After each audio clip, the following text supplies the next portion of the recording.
With the changes they made to the implant market, the Orion shield-piercing implant, which was once one of the rarest implants out there, is now super accessible and incredibly cheap. However, it does not work the way that you think it does. In order to explain how it works, I should first explain how Orion works.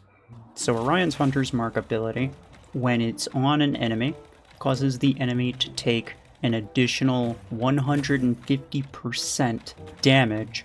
However, the damage is the same from all sides. So even though it's equivalent to 150% bonus from the front, it's only equivalent to 25% bonus from the back.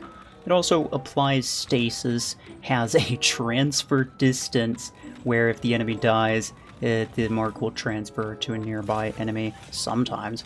And all of that might sound rather complicated, but it's manageable enough, right? Well, yes, that is until you introduce shields. To gather an understanding of this, here is a side-by-side comparison of Orion using RPG-2s against a Juggernaut with and without the shield active.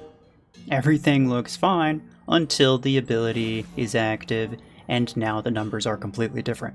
Alright, so what's going on here? This would be due to Orion's shield-related ability features. There are two stats relating to shields, and that is the shield-piercing damage and the shield-piercing ratio. So, okay, what are those and what do they do?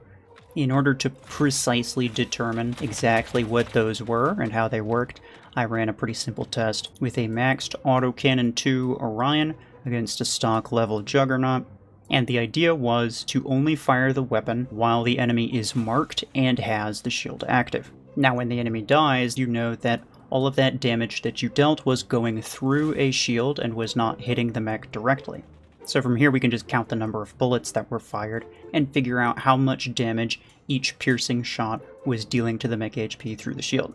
Now, fun fact, with this pilot and weapon setup, each shot from the autocannon was actually dealing a fraction of damage, but for the sake of argument and for the sake of easy calculation, it was about 191 damage per shot without the ability.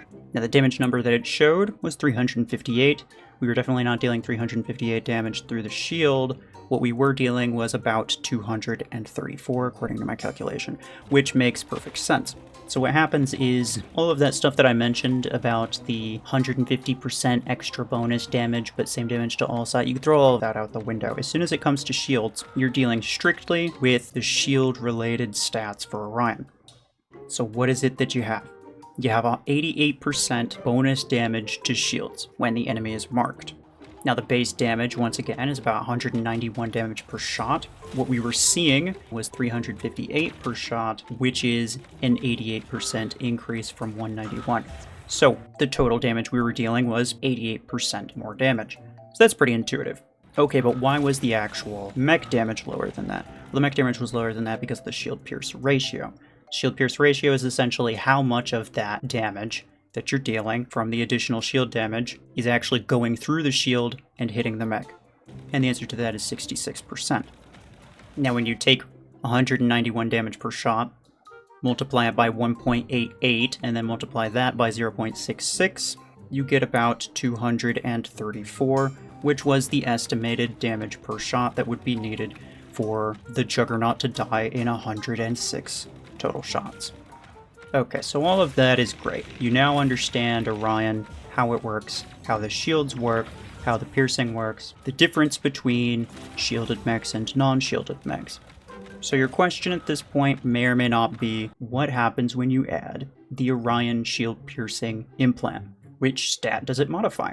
Does it add 40% to the shield-piercing damage, or is it added to the shield-piercing ratio, which would make it 106%. You could probably guess that it doesn't add it to the shield-piercing ratio because the ratio obviously can't be over 100%, and even if it was 100%, then that would mean that every single bullet would go through the shield and you deal no damage to the shield whatsoever, which we know isn't true. Now, what the implant actually does is it adds 40% to the damage that you're dealing through the shield. And it does this in a very strange way. It does it by adding 50% to your shield damage multiplier and adding 7% to your shield pierce ratio, with a maxed implant anyway, when it's all said and done, you have about 137% additional damage to shields. 73% of that pierces the shield. With all of that in place, your damage that's going through the shield is about 40% stronger than it otherwise was. What a lot of you probably don't know is that if you mark an Aegis, you will actually deal additional damage to the dome. This is quite obviously due to the additional shield damage stat on the Orion ability. So you might be thinking, well, if you add the implant that we just calculated to add another 50% to the dome damage, sure, you can't pierce through the dome, but you can do a lot more damage to the dome. And that was my thought too, but here it is side by side with and without the implant, and indeed there is no difference. I couldn't really tell you why. And with all of that said, you might be wondering to yourself, what happens when you add this cacophony of multiplier hell with a Tetra rifle that itself also has a 10% shield piercing built into the weapon? And for that, you're going to have to wait, because I'm going to make a separate video on Tetra rifle. Similar to Orion, its implants do not work the way that you think they do, and there is a lot of very specific math that goes into understanding why that is the case. But I'll save that for another time. For now, that will be it for me. Appreciate y'all. Take care.